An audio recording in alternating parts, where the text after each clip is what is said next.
boys and girls. Today is Thursday. Good to see you. I look forward to listening to your opinion pieces today about the books you've been reading. I'm proud of how you're reading at home. I'm getting ready for first grade, doing a lot of writing, and we'll share about a book that we read. Today I'm going to read a book to you. And I want you to be thinking about connections, how we connect to the text, how we connect to the characters. And as we read, we start to think about, what does this book remind us of? Does it remind us of something that happened in our own life? And that helps us understand the character better, or the story better, or make predictions. And sometimes books remind us of other books we read, which is a text-to-text connection. And that also helps us as we read. Being aware of what you're thinking as you're reading makes you a better reader. So today I want you to be thinking about connections as I read this book today. And the book is called The Little Yellow Chicken's House by Joy Calley, illustrated by Elizabeth Fuller. And before I start reading, you start to think about the title, you start to look at the picture and make predictions in your head. The Little Yellow Chicken's House. And again, I'm seeing not the chicken, but I'm seeing other characters. What does that make you think? The little yellow chicken needed a new house. He had some stones, some wood, and some straw. He needed some help, some friends to help him. The little yellow chicken said, "It's time to build the stone walls. Will you please help me?" The green frog grumped. The bumblebee groaned. The big brown beetle grumbled and moaned. "Too hot," they shouted. "Go away.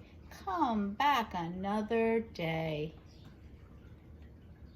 Are you noticing something about the text? Do you start to think about a book that this may remind you of? Let's keep reading and see. So the little yellow chicken had to build the stone wall all by himself. Now it was time to put up the wooden beams. The little yellow chicken asked his friends, "Will you please help me?" Do you think this is fiction or nonfiction?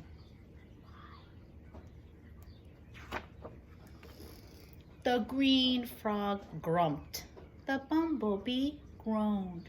The big brown beetle grumbled and moaned. "Too hot," they shouted. "Go away. Come back again another day." Do you notice something about that? So the little yellow chicken had to put up the wooden beams all by himself. I'm noticing something. I'm listening and I hear repeated text. Do you? I also hear a little rhythm and rhyme with what the characters are saying. Now it was time to thatch the roof with straw. "Please, will you help me?" said the little yellow chicken to his friends. They grumped and groaned and grumbled and moaned.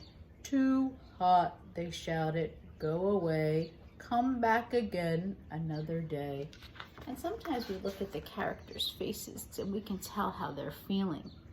Look at their faces. How do you think they feel? How do you think the little chicken feels? The little chicken was tired, but he had to thatch the roof all by himself. Now the house was nearly finished. The little yellow chicken saw dark clouds in the sky. Lightning flashed. Thunder rumbled. What's happening? I think you said a storm is coming. Look at the characters who didn't help. What do you think they're going to want to do? Let's see. The little yellow chicken went inside his house and closed the door. Down fell the rain like a waterfall. The friends rushed to the yellow chicken's door. "Knock, knock, knock. Little yellow chicken, we are soaked to the skin. Munchkin, open the door and let us in. Now I want you to think about it. He has two choices. What do you think he's gonna do?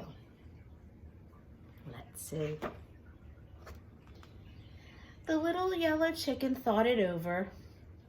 Too wet, he said. Now go away. Come again another day. Who predicted that that's what he was going to say? Did you notice something about what he said? Did this remind you of another book that we read? I bet that it did. We'll talk a little bit about it at our meet today.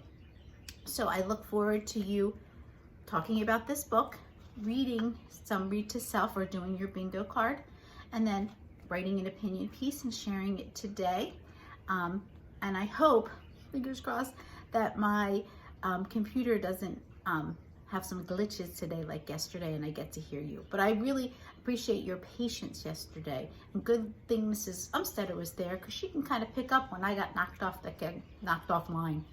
Well, I'll see you today at noon. Keep reading, keep working hard. I miss you, I love you, and I hope that you are smiling. See you soon.